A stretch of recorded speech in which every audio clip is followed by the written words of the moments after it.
Nah, khalifatul fil ardh itu tukang mengurus urusan dunia. Wastakmarakum fiha, kita makmurkan dunia. Coba Allah tuh luar biasa anugerahnya untuk kita. Satu, kita diberi jasad yang baik, diberi akal, diberi hati, diberi rasa. Kita ini manusia kan beda dengan robot. Biarpun Jepang, Tiongkok, Jerman sudah bikin robot sehebat-hebatnya, lebih hebat kita. Karena apa? Kita punya hati, kita punya akal, kita punya rasa. Maka jangan pernah memperlakukan manusia seperti terhadap robot. Termasuk ketika kita dakwah. Yang kita dakwah itu manusia yang ada rasa, ada hati, ada pikiran. Tetapi pada saat yang sama Allah berikan kitab suci sebagai kompas kita hidup. Terus jalankan ibadah, fungsi khalifah. Nah, di mana kita hidup? Kalau kita ingin masuk surga, apa Bapak Ibu sekalian bisa langsung ke surga? Tidak. Kita memulai menuju surga itu harus lewat dunia. Wabtaghi fima ataka Allah darul akhirah wa la tansa nasibaka minad dunya fa ahsin kama ahsanallahu 'alaika wa la tabghil fasada fil ardi innallaha la yuhibbul mufsidin. Jadi kita disuruh untuk perhatikan akhirat tapi jangan lupakan dunia. Jadi orang Islam itu tidak benar kalau menjauhi dunia. Tapi juga jangan larut dalam dunia sehingga kita jadi budak dunia. Maka disuruh tawazun, tawasud tengahan. Tidak boleh lari dari dunia, tapi tidak boleh jadi budak dunia. Kelola dunia itu dengan cara khalifatul fil ardh. Bahkan di situ fa ahsin kama ahsanallahu 'alaika. Engkau berbuat baik di dunia itu. Dan jangan merusak dunia itu. Allah tidak suka terhadap orang yang merusak. Jadi, kalau kita ingin sampai akhirat, jadikan dunia sebagai majra'atul. Di mana hubungannya dengan Muhammadiyah Aisyah? Nah, hubungannya begini. Bapak Ibu sekalian, Bapak Ibu bisa ibadah sebanyak-banyaknya. Bapak Ibu bisa menjadi khalifatul fil ardh, mengurus dunia sebaik-baiknya.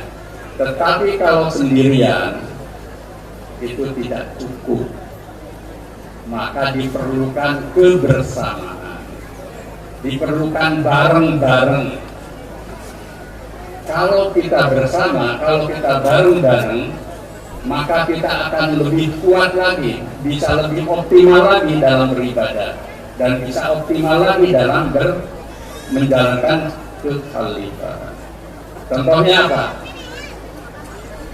Kalau kita bangun masjid sendirian, alhamdulillah tadi muwakil sudah, karena memang niat jangan diganggu, tapi kan bisa bangun yang lain kita.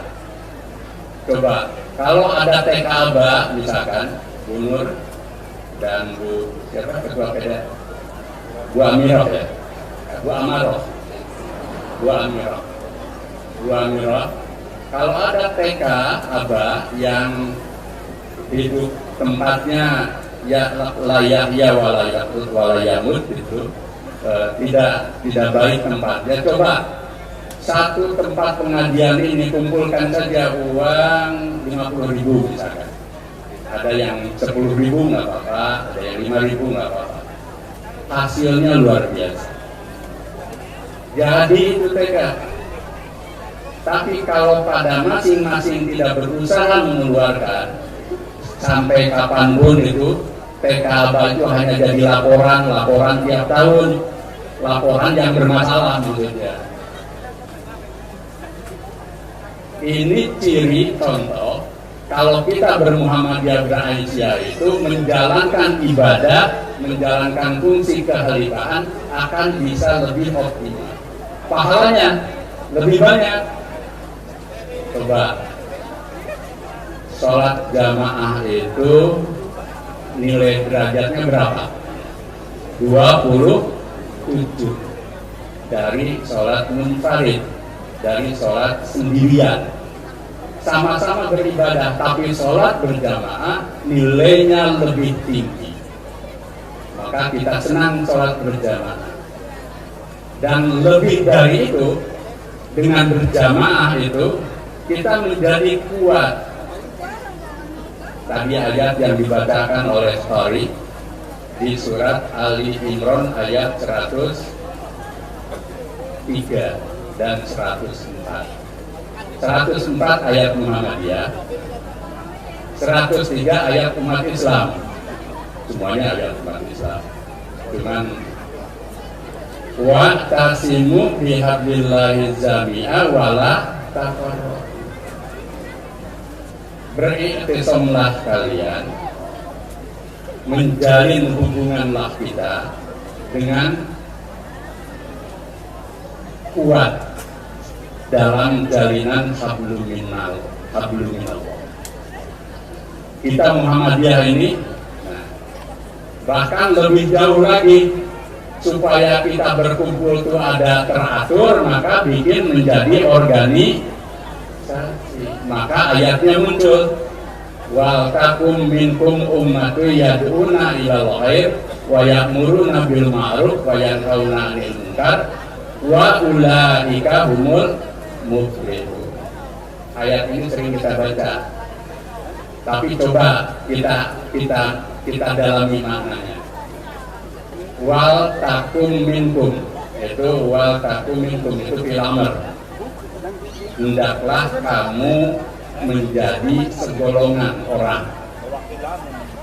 Wal takum minkum, hendaklah kamu menjadi. Kalau menurut Asyuyuti, ailitakunu ummah, jadilah engkau segolongan umat. Umat yang seperti apa? Nah, ternyata kalimat itu tidak sembarang umat. La yazlim wa la yulbaq li kulli ahadin minal umat kal jahil. Itu dalam tafsir. Umat di sini bukan sembarang umat, tapi umat yang terpilih, umat yang unggul, umat yang disebut tidak bodoh,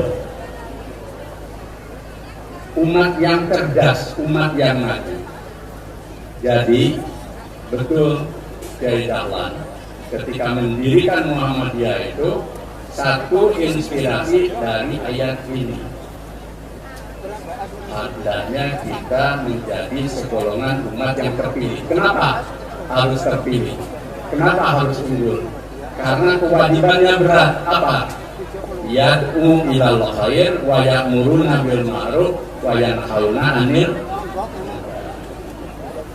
Intinya untuk berdakwah yad'u ilal khair wa ya'muruna bil ma'ruf wa yanhauna 'anil munkar itu harus oleh orang dan kelompok yang punya kelebihan dibanding lain. Karena apa? Karena dia harus datang dan mengubah keadaan. Kata pepatah Arab, faqidu syai' la yu'ti. Kamu tidak akan jadi apa-apa kalau kamu tidak punya apa-apa. Anak-anak kecil ini, adik-adik kita sekolah. Dengan sekolah punya ilmu. Dengan ilmu jadi Habibie, dengan ilmu jadi Ibnu Sina, dengan ilmu dari Al-Ghazali, ya tentu Rasulullah. Maka orang Muhammadiyah sejak awal itu memang disiapkan untuk menjadi fa'il, menjadi pelaku dakwah yang harus punya apa-apa. Oke, kalau tidak punya harta punya ilmu, kalau tidak punya ilmu punya tenaga, dan kalau dihimpun bisa kuat. Itulah inti kita bermuhammadiyah. Panggilan untuk beribadah dan menjalankan fungsi kekhalifahan, meraih ridho Allah di dunia dan akhirat, nah, lewat organisasi. Apa yang akan diraih nanti? Wa ulaika humul muflihun. Ini ayat ujungnya ini jarang ini kita bahas. Jadi kalau kita punya ilmu, punya pikiran, punya tenaga, punya apa saja, lalu kita himpun dan kita terus berdakwah, tadi bukan hanya akan tetapi telah menurut mulut, insya Allah apa yang kita lakukan itu akan membawa pada keberuntungan, pada kejayaan, pada kemajuan hidup kita, umat kita, bangsa kita, dan seluruh umat manusia. Wa ulaika humul muflihun. Nah, kalau al-falah, ya, al-muflihun itu kan mengejar al-falah. Kalau al-falah itu menjadi destinasi kita dalam berorganisasi, berbuat secara kolektif, berdakwah, maka orang di Muhammadiyah, kita aktif di Muhammadiyah, di Aisyah, yang ada gembira, yang ada senang, yang ada optimis, tidak mengeluh, tidak gampang mengeluh, tidak gampang putus asa, tidak gampang lemah semangat, biarpun berat. Karena apa? Kita akan meraih kebahagiaan. Ya kayak tadi berorganisasi kan, ada tujuannya. Berkeluarga ada tujuannya tadi. Sakinah, mawaddah, warahmah. Kamu bisa cari 100, tapi apa bahagia? Kebahagiaan itu tidak mudah. Ada yang dapat 1 lebih 2 sampai 3, 4, tapi hidupnya tidak bahagia. Kelihatan bahagia, tetapi tidak bahagia karena tidak bisa menciptakan hati. Akhirnya resah. Katanya berangkat dari satu kebohongan yang lain. Maka bangun keluarga sakinah mawaddah warahmah. Muhammadiyah juga sama. Di Muhammadiyah ini mesti ada masalah. Kalau nggak ada masalah bukan Muhammadiyah dan bukan berjamiah. Tapi jangan cari masalah dan bikin masalah, kan itu.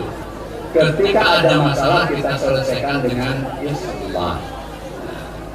Maka makna silaturahmi sesungguhnya juga membuat hidup kita ini menjadi semakin yang di rumah punya masalah, pulang dari pengajian ini Islam, insya Allah tumaknina. Yang di amal usaha ada masalah, pulang dari pengajian ini Islam, insya Allah maslahat dan hati juga tenang. Apalagi kita bermuhammadiyah secara lebih besar. Karena apa? Silaturahmi. Silah itu apa? Menghubungkan. Ar-Rahmi apa? Kasih sayang dari rahim. Rahmi itu rahim. Kalau rahim itu saudara. Tapi artinya nanti sama. Ada orang yang satu rahmi karena kerabat, tapi ada satu rahmi karena umat wahidah. Kita ini kan anak cucu Adam juga, semua satu keluarga. Tapi yang kedua, rahmi dalam makna rahim itu bersaudara, jiwa bersaudara. Maka menghubungkan persaudaraan itu juga harus hidup di Muhammadiyah, harus hidup di umat Islam, harus hidup di tubuh bangsa. Karena apa? Kita ini sering berbeda, bahkan dalam kehidupan kebangsaan, beda agama, beda suku, beda golongan, beda pilihan politik dan lain sebagainya. Maka kalau kita menghayati silaturahmi, maka kita akan semakin dekat dan lekat bersaudara, termasuk bermuhammadiyah. Nabi bahkan bersabda, laisal wasil bil mukafi walakinal wasil idza qata'at rahimuhu fasala. Silaturahmi itu bukan hanya mempertaruhkan hubungan biasa yang sudah tersambung. Silaturahmi yang hakiki itu justru mempertaruhkan hubungan yang sudah terputus. Coba yang sudah 3 hari tidak bicara, tidak ngomong-ngomong, tidak tegur sapa, ya.